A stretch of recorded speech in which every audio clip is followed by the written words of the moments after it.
Good afternoon, ladies and gentlemen. Welcome back. In this session at PyStage, Innovex brings you the Dutch Startup Demo Day, Accelerate the Change.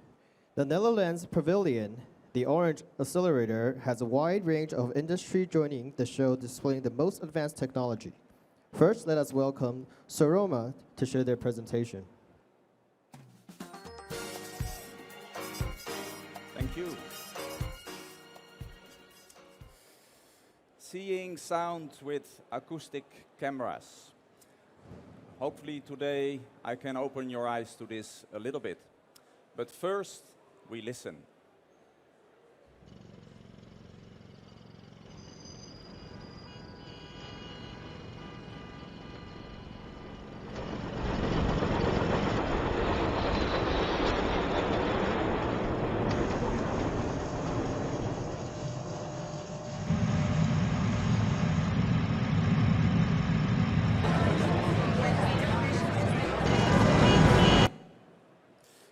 Who has ever been annoyed by noise pollution? Right? Traffic noise, airplanes, buses, scooters, other fast and furious loud vehicles. But think also, for example, about construction noise, jackhammers, and if you're a dolphin, offshore marine construction, right? But noise is not only about excessive sound levels. It is also, for example, about sounds out of place. When you're in a nightclub on a Saturday night, loud music can be enjoyed. But when you're at home trying to sleep on a Tuesday, 2 a.m. in the morning, you need to work next day, the loud music from your neighbor's apartment is maybe not so enjoyable. Then there is yet another form of noise pollution, which is not a very nice one. Football fans, a portion of them in Western Europe have been making headlines recently, not in a good way, because they sing slogans which are racist or they do hate speech. This is also a form of noise pollution. Now we need to make the world sound right.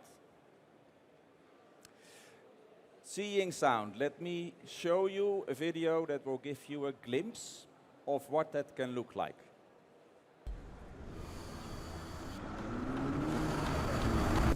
Visualize sound leaks in buildings to improve working and living environments in a fast and cost-efficient way.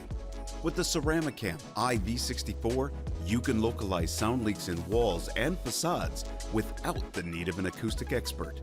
This can cut your costs by 80% and save you weeks of lead time. Make the world sound right and request a free demo. So this is this product. This is an all-in-one acoustic camera. It has a sensor head, has a display, has a battery. You don't need any training for this, it's just point and shoot. So the video showed a use case where you can visualize sound leaks. And if you can visualize sound leaks, you can also visualize air leaks, but also vacuum leaks. But this is just one of the many possible applications. Let me show you some more examples. So in the picture on the left-hand side, you see offshore wind construction. There's a lot of noise generated by offshore wind construction. This noise radiates over water and can potentially be harmful to the environment and to marine life. A handheld acoustic camera can be used to analyze how these sound waves travel over water, and this can gain insight, and this insight can lead you to better understanding how to solve this type of problem. Now, if you're a citizen in Taipei and you are annoyed by construction noise because it's too late and it's too loud, you can dial the complaint hotline. Does anybody know the number? It's E-Jo-Jo-Jo. Right? So how practical would it be if an enforcement officer would come to the scene with a device like this and do a direct assessment to point and to see and localize where the disturbance is coming from, and at the same time see what the sound level is. Is it within limit or is it a violation? Right? And then by a push of a button, you can make a recording and use this as evidence if needed or for any other purpose. Now the device has wireless connectivity, Bluetooth, Wi-Fi, USB, so it can easily be integrated into existing enforcement systems. The animation on the right-hand side shows that even over fairly large distances, you can still localize where the disturbance is coming from. Now, if we take this handheld device and we undress it, we take away the display, we remove the battery and replace it with power over Ethernet, we rearrange the 64 microphones into a smaller grid type array, then we get the CAM64. That looks like this. This product is typically used in product development, and it's, by the way, important to note that the cooling fan that you see in the picture is not part of the acoustic camera. It is actually the product being measured by the acoustic camera. So you see also that the distance between the acoustic camera and the product is very small. We call this near-field acoustic holography. It's very difficult, you can forget about that, but it looks like this. The colors represent compression and expansion of air or particle velocity. So these are a number of examples of products who are in their product development being made sound better or being made more silent. Couple of examples here: hard drive, drills, electric vehicles. Hair dryers can be very noisy, I've been told. If you go online to the YouTube channel from Sorama, you can find many examples of how products in their product development stage are being made sound better. Giant is one example. They use this technology to make their e-bikes more silent. Cooler Master already mentioned. Now, the measurements that you make with the handheld or with the other product can be managed in the cloud. And there we have the Sorama portal. We have an advanced workflow for advanced analysis. I will not elaborate on this too much because I want to move on to our next product, which is the Sorama L642, our listener platform. Now, if we think again about this handheld device, and again, we strip it from the battery, the display. This time we build a weatherproof housing around it, and we add inside artificial intelligence capabilities. In this case, it is AI from NVIDIA. And everybody has heard that Jensen is in town, right? So, must be good. The picture shows the L642 at the bottom. And in this case, it is paired with a normal surveillance camera. Now, when you merge video surveillance with acoustic surveillance, this opens up a world of possibilities. I will show you the first example. The picture on the left-hand side is New York City. Maybe it's not so easy to see, but here you see a light post, and here you see a surveillance camera, and on top there is a Sorama acoustic monitor. With this integration, you can do stuff like what we call a noise camera. Think of a speed camera. A speed camera has the purpose to catch drivers that are speeding in their car or their motorcycle. A noise camera can catch vehicles that are too loud. I will play you an animation that will make this clear. This animation is between Sorama and Axis. Axis is a world leader in surveillance cameras. They're our partner. So this car has a sound level which is within limits. Nothing happens. The next car is too loud. Then there will be a request to the video camera to catch the license plate. Then you have a package of information. You have the license plate, you have the sound pressure level, you have the location, the time, and you can capture the video that's involved in this event. And you can make that available to the enforcement authorities, and they can choose what to do with it.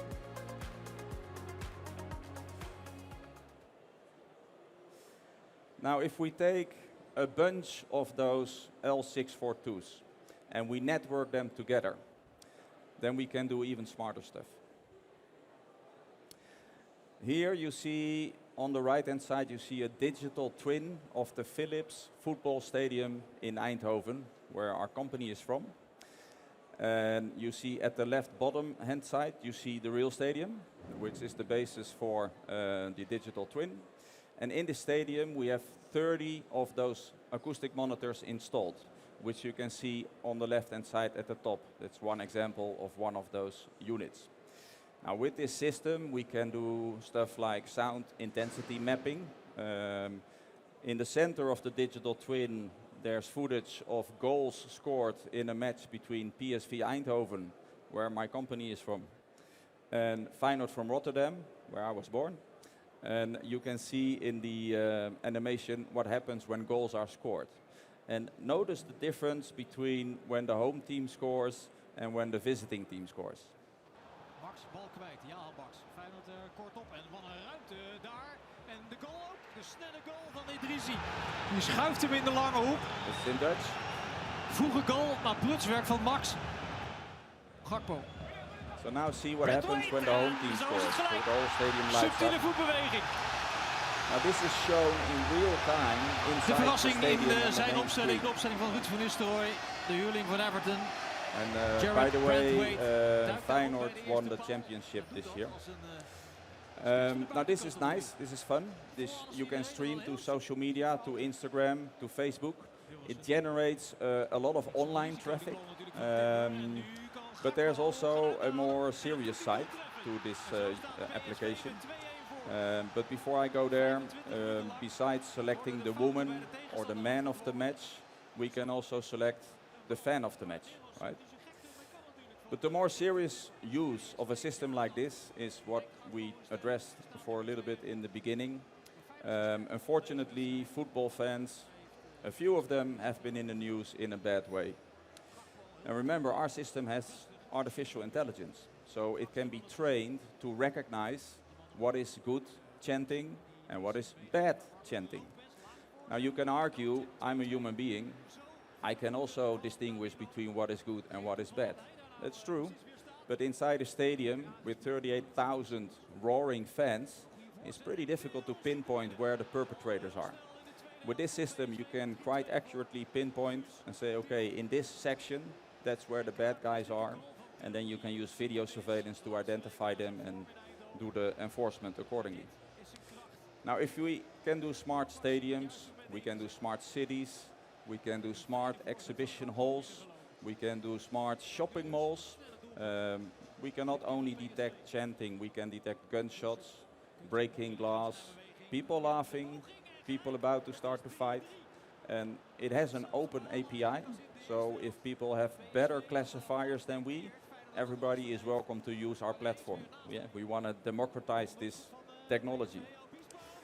Now, besides scaling to cover a larger area, you can also send a unit on patrol to cover larger areas. So we also do integration with, for example, drones, autonomous vehicles, or with that robot Spot. Now, 3 of these pictures are at an electricity grid center, not by coincidence, because these devices can also detect sound outside the human hearing range. And a problem for electricity grids, you can have something that is called partial electrical discharge. That's where you lose electricity in a kind of semi-short circuit. Now, this device, this system, can patrol and can localize where this is happening. It knows metrics such as pulse count, how bad it is, and of course also the location. It can share this information with the control room, and the people in the control room can decide which action to take. I would like to show you one final video from our partners, Boston Dynamics, they make the robot, and Fluke, they use our technology in their acoustic sensors. Spot what you've been missing with the Fluke Process Instruments SV600 Fixed Acoustic Imager and Boston Dynamics Spot. Now you can continuously monitor and detect air and gas leaks or mechanical anomalies wherever Spot can go, including during automated routine inspections. Inspect your entire facility, hazardous areas, or a remote site with ease. By using an array of sophisticated sound sensors and powerful sound map technology, the SV600 translates the sounds that it hears into a visual representation so users can quickly locate problem areas. With additional payload accessories made specifically for Spot, you can now take the power of acoustic imaging on the go and spot exactly what you've been missing. Now, if we circle back to the problem, noise pollution, and you've seen how our solutions can help by developing products that are more silent, sound better, how the products can help in enforcement of noise problems. Take a moment to think about how the solutions can help you to make your world sound better. Sorama is a deep tech company. We have products in the market. We have in-house development, software, hardware, firmware. We do acoustic research and engineering. We run a Sorama Academy, where we provide training to our staff, but also to our customers. We do acoustic consulting, also here in Taiwan. It was founded in 2009 by Dr. Rick Scholten, and in 2010 already it was elected Startup of the Year of the Netherlands. Then the Royal Dutch Engineering Society elected Dr. Scholten as Engineer of the Year in 2017. I also voted for him. And the previous 3 consecutive years, Sorama has been ranked top 250 of fastest growing companies in the Netherlands. I would like to thank you for your attention. If you want to find out more, do reach out to us. We are here at the NL Pavilion, and we can be found online. Thank you for your attention.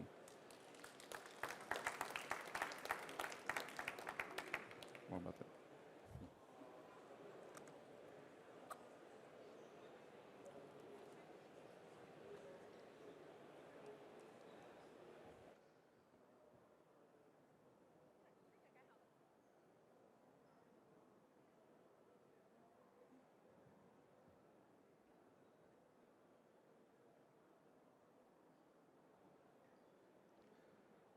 For our second starter of this session, we would like to welcome IoT Consulting Partners and Blockchain Verified Sweden to share their presentation with us.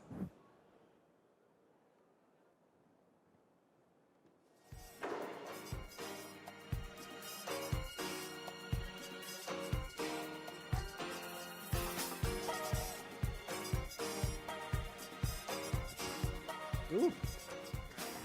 Watch the noise. Okay, can you hear me? Good. Hi. Thank you, Reuters. Very good and interesting presentation. It's so cool, isn't it, walking around here and seeing all the innovations that are taking place. Really, really interesting stuff in many different sectors. What we're going to talk about now is document authentication using blockchain technology. And what's interesting with this is that this can be used by any organization, any person, anyone that has documents, anyone that has digital documents all around the world. So it's really an interesting subject that we're going to talk to you about today. So what we're going to say, we're just going to give a little bit of an introduction to the team, who we are. IoT Consulting Partners, the upper level, and then Blockchain Verified Sweden, how it was created. And then we're going to have a little look about PDF documents and what's the problem with PDF documents. Everyone thinks that they're safe and they can't be modified, but as you'll see, that's absolutely not the case. Then we'll talk a little bit about blockchain, about the technology, just very, very briefly, not going into too many details.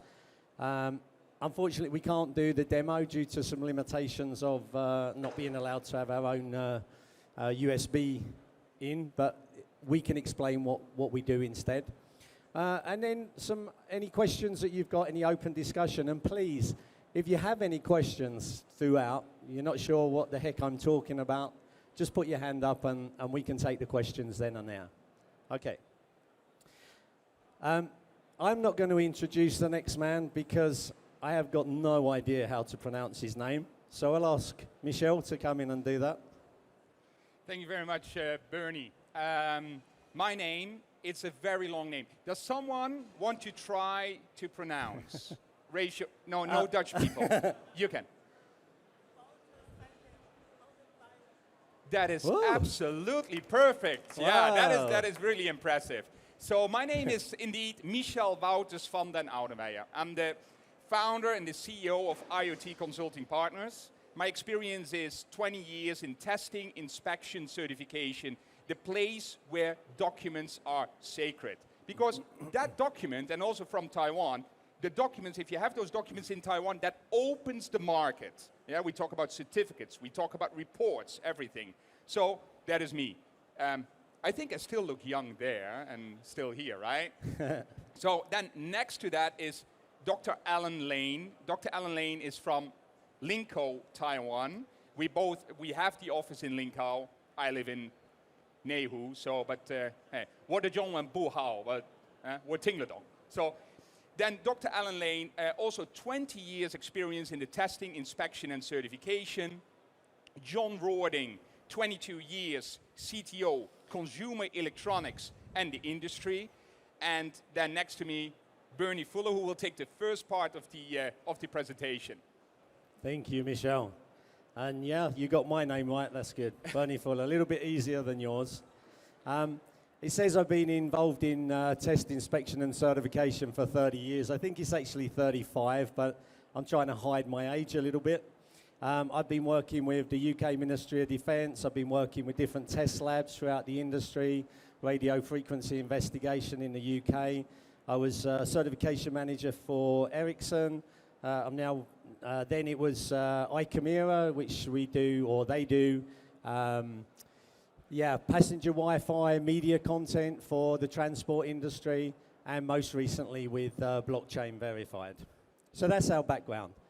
The background, which is heavily, as Michelle said, into the test, inspection, and certification industry. And really, this is, because we have such an in-depth knowledge of certification, this is really where we're putting and promoting the service, because there's a real big need to have documents that are not faked.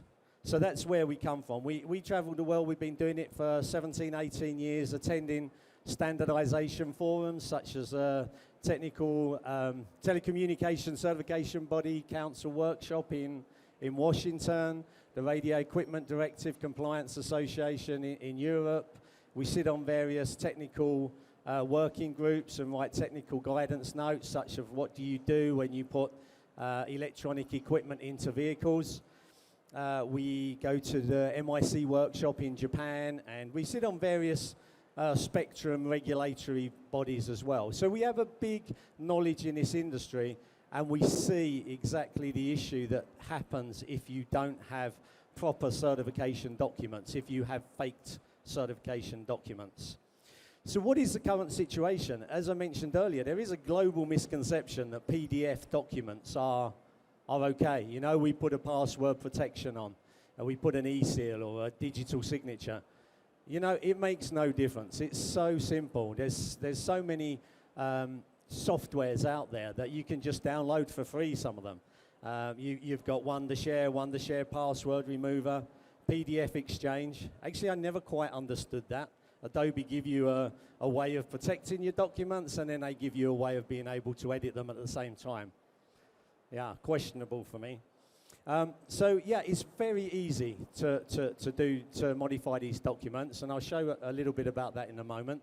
But basically, compliance documentation, as is documentation in many areas of the world or in many different industries, it's reliant on documents, and it's reliant on the documents being authentic.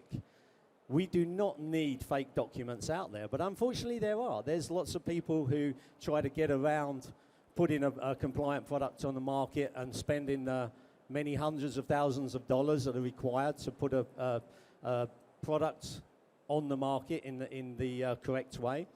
So instead of doing, you know, EMC testing, RSE, radiation spurious emission testing, or safety testing, they'll download a document, a test report that's already there, available on the FCC website. They'll change the name from company A to their company. They'll change the model name to their model name. And then they will put these documents out to get correct or to get incorrect certification for their products.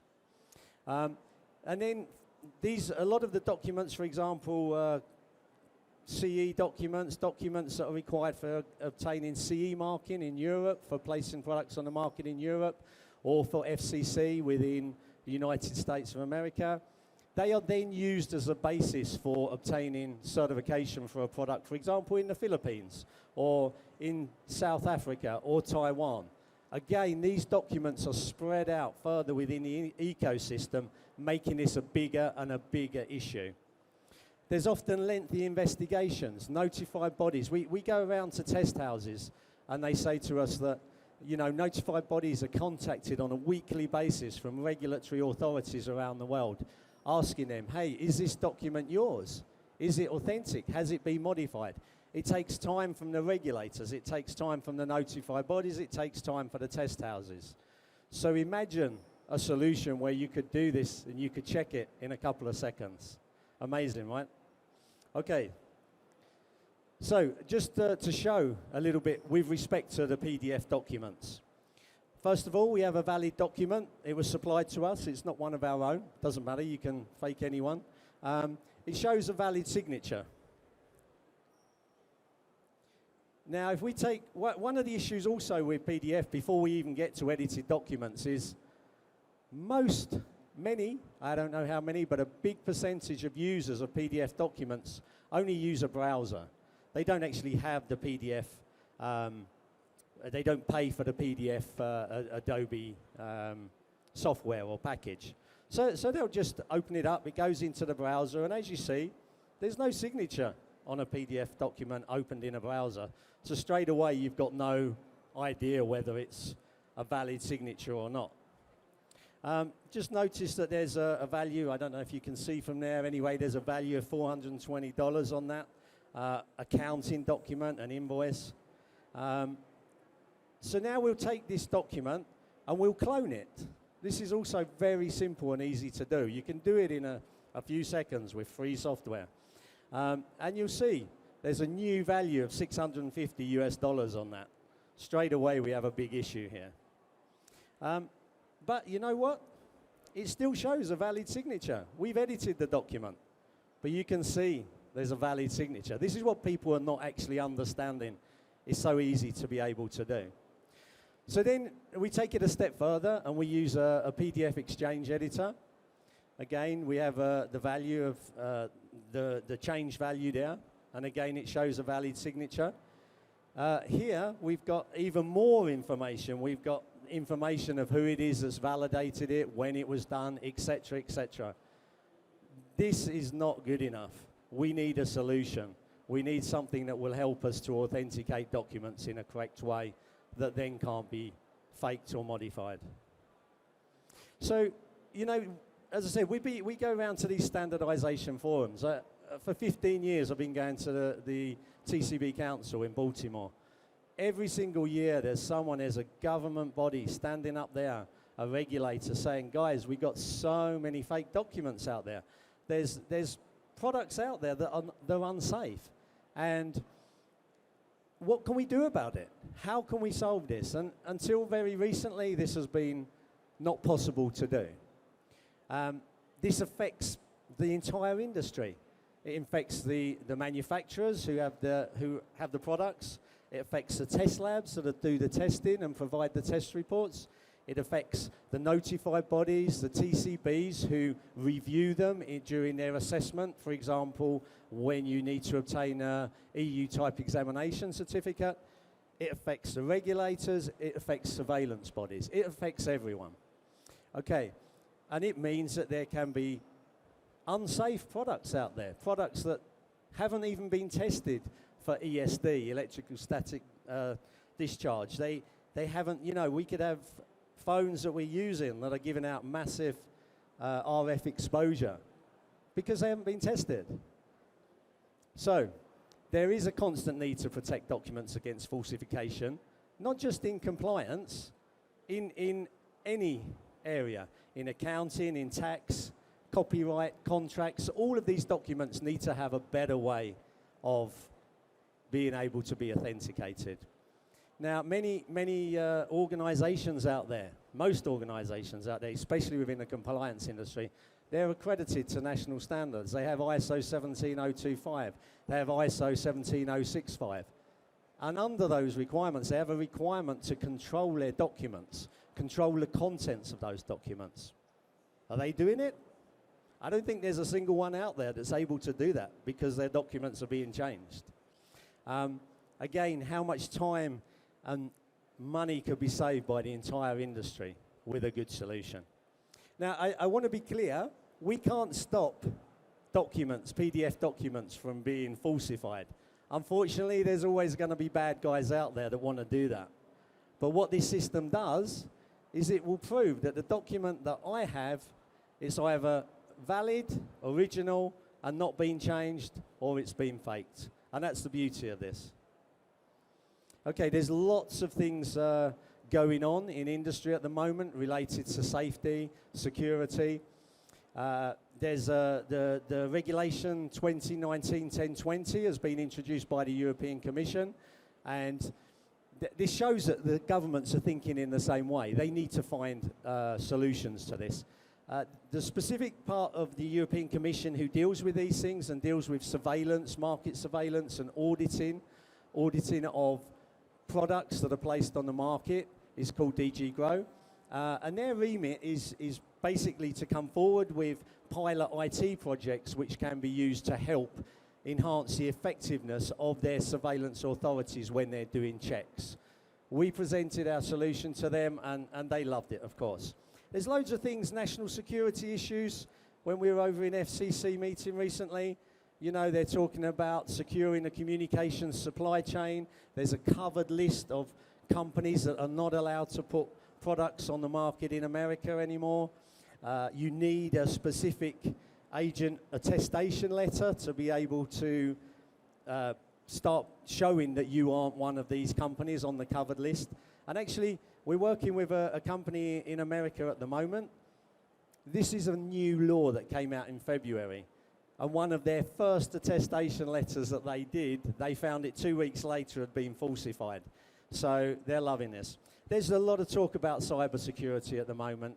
Under Articles 3.3D and F of the Radio Equipment Directive, it's becoming mandatory. Should have been next year. Looks like it's going to be delayed. But yeah, there's so many different aspects of security that product manufacturers need to think about. A new regulation, you know, there's a lot of talk at the moment about sustainability, green, eco, you know, how we can save and help the planet. In Europe at the moment, there's this sustainable product directly, or sustainable product regulation. It used to be called the Eco Design Directive. And this is about digital product passports. So there's a lot of trade of products, cross borders. And what the European Union wants to do is to implement this Eco Design Directive into the sustainable product regulation so that when you have a product, you need to have a digital product passport. And that digital product passport will contain information about the sustainability of the product, which gives consumers and businesses the opportunity then to make informed decisions about the products that they're using. Again, when we spoke to DG GROW, they see document authentication being a big part of this. Fraud, I think this is my last slide. You're probably fed up of hearing from me, and I'll call up Michelle in a moment. Fraud, you know, 3.3% of world trade is in fake goods at the moment. That's an immense amount of money out there that's being fraudulently, run with and the main part of it, or a big part of it, is in fake documentation. So again, this is something that can be used throughout the entire supply chain in in every company. I think that's it from me at the moment. I am here and be able to answer any questions, but from now, my esteemed friend Michelle will start to talk a little bit about the system in more detail and blockchain itself. Thank you, Bernie. Thank you. So Yeah, Bernie is a lot of regulatory, right? It's well, that is the business we are in, so it could be a little bit tiring, but it is essential because you need to follow that. Now, I got a question to you. Who can tell me which document is authentic? What was the original document? No one, right? You don't know. There are two documents. The left one can be the authentic one. The right one can be the authentic one because we don't know. And what we see, there is a change. Well, you need to see very closely, but then you see that change in the document. But although you see a change, what is authentic? Did I sign a contract for 120,000 euro or US dollar or 120 million US dollar? You don't know. So that's where the system is coming from. We don't know. So blockchain technology. Can people raise their hand when they know anything about blockchain technology? 1, 2, 3, 4, 5. Someone in the back? You can come in, but if you know about blockchain technology, so 5. Okay, who knows about cryptocurrency? 1, 2, 3, 4, 5. 5. Okay, who of the 5 think that the cryptocurrency and blockchain solution is the same, have the same thing to do? Yeah? Crypto is on the blockchain, but we use the blockchain technology, so it has nothing to do with that crypto. We use the blockchain technology because it is trust, it is decentralized versus centralized, improved speed, security, and privacy. Immutable means it time-stamped and date-stamped, so it's traceable. Trackable. Robustness, because we have verification by each node. So what is a node? A node is all those small computers. And maybe we have 1,000 computers, 2,000, or 40,000 computers. And those computers all need to be synchronized with each other. Privacy, innovation, state-of-the-art, and then scalable and sustainable. And that is blockchain technology. What we have, what other people talk about, that is only a small part. Blockchain technology is like what internet was in 2000. In 2000, we talked about internet and everyone said, I got a fax machine, I got a telex, I got a telephone. No, this is the new step. So the basic process of what we do in testing, inspection, certification is we have a document. That document is from the database. From that document, we take the fingerprint, the DNA, we call it the DNA. And that DNA we put on the biggest blockchain available. Not some kind of blockchain with 3 nodes or 4 nodes. No, immediately we put it on Ethereum. Anyone knows Ethereum of the 5 people? Of course, everyone. When you're in blockchain, you know about Ethereum. What we do when we have that DNA on the Ethereum blockchain, we use the document and compare the document with that DNA on the blockchain.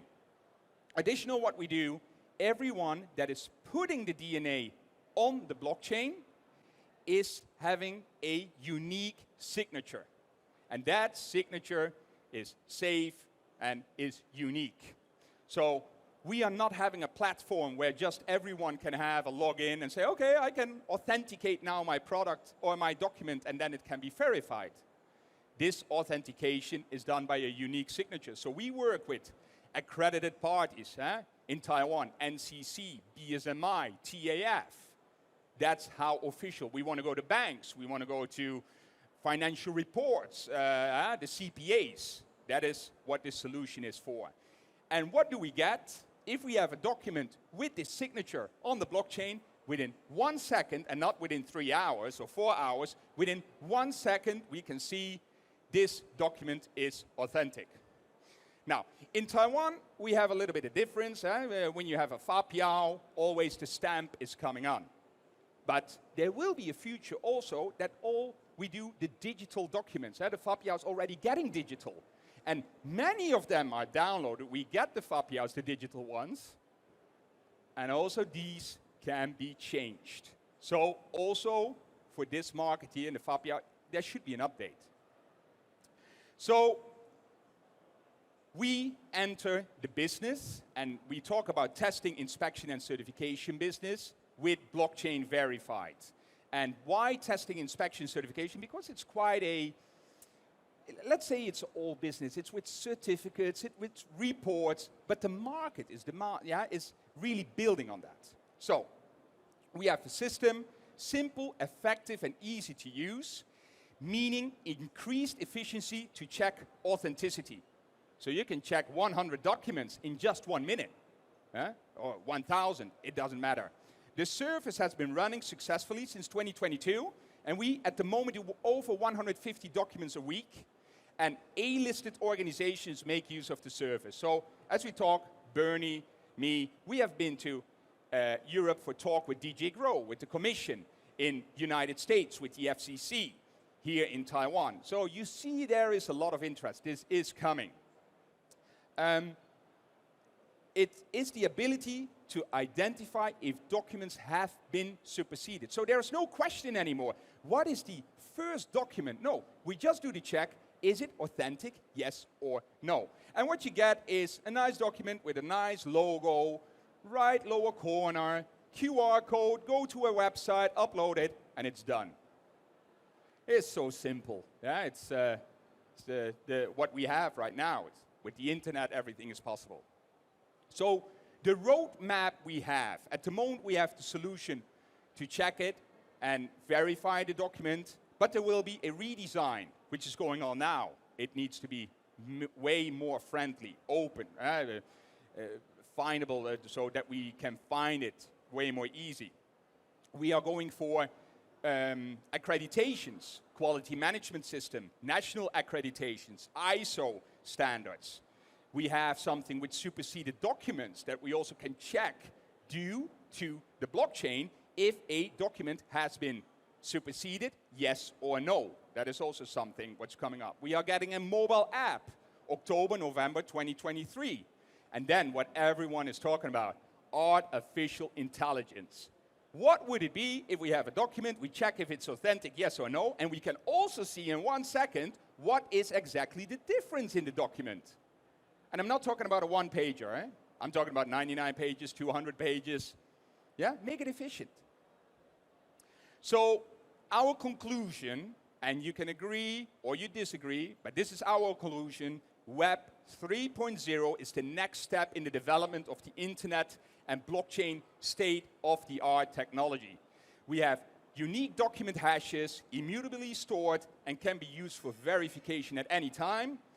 We do use the public Ethereum blockchain. There are many blockchains, so always check. There are solutions, and people say, oh, we use this blockchain, that blockchain. The Ethereum blockchain. Well, as you heard from Bernie, expert in the testing, inspection, certification industry, where it is very important that those documents are authentic and stay authentic and not being falsified. And it's specially developed for the tech industry. And it's our goal to drive this integration of this service throughout the whole tech industry.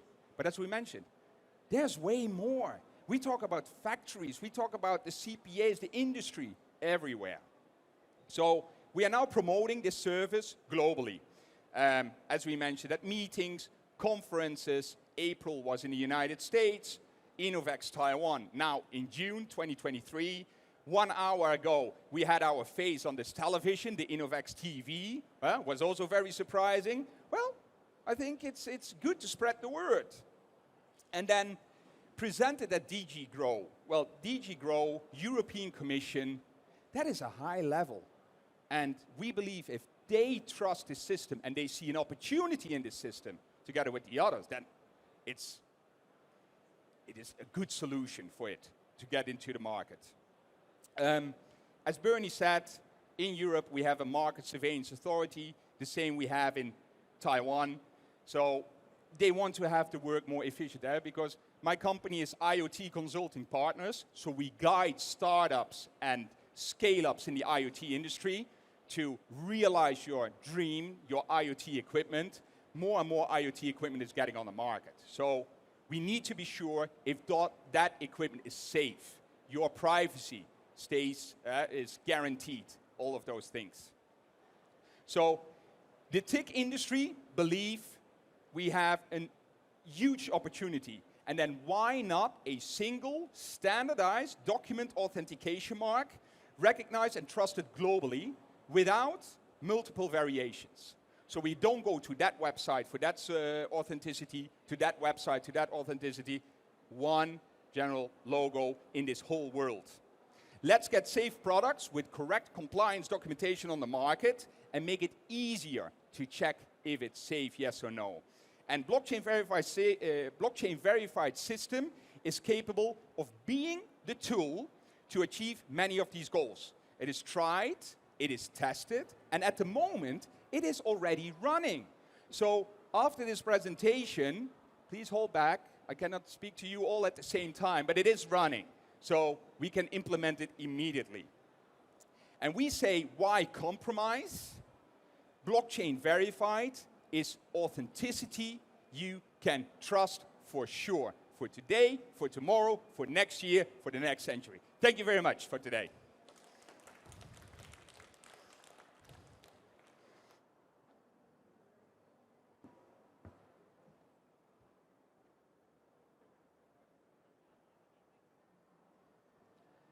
A big thank you to the two startups for showing us such great content.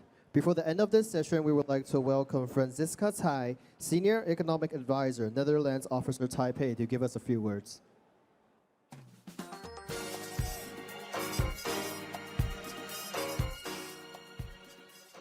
So, good afternoon, everyone. I hope so. I'm Franziska Tsai, representing the Netherlands office Taipei here.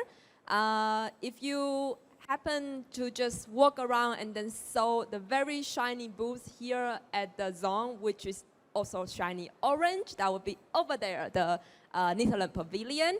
And this year, our theme and our topic is to become the Orange Accelerator for those excellent companies, Dutch companies here. Just very short introduction about our office. So Netherlands office Taipei, which is sort of an official representative of the country. And we do have economic department, so supporting the industries coming to Taiwan or Taiwanese company going to the Netherlands market. And so this one is mainly for startup and for the electricity industry, as well as we support semiconductor industry. We also support offshore wind. They are all very important highlighted industries in the Netherlands. So if you are very interested into our country, welcome to follow us on the Facebook page. Or if you are investors, welcome to follow us on the LinkedIn. Or if you are just, I don't know, a fan of the very famous beer, then welcome to our booth. So the next round we will have, so maybe one question from me. Do you know any good brand in Taiwan that's from the Netherlands? Something you drink? Any hand? Yeah? Yes, Heineken beer. So just now we have our open bar of Heineken beer, free beer and happy hour. I welcome all of you to come enjoy with us and also have more conversation with our excellent companies. Thank you so much.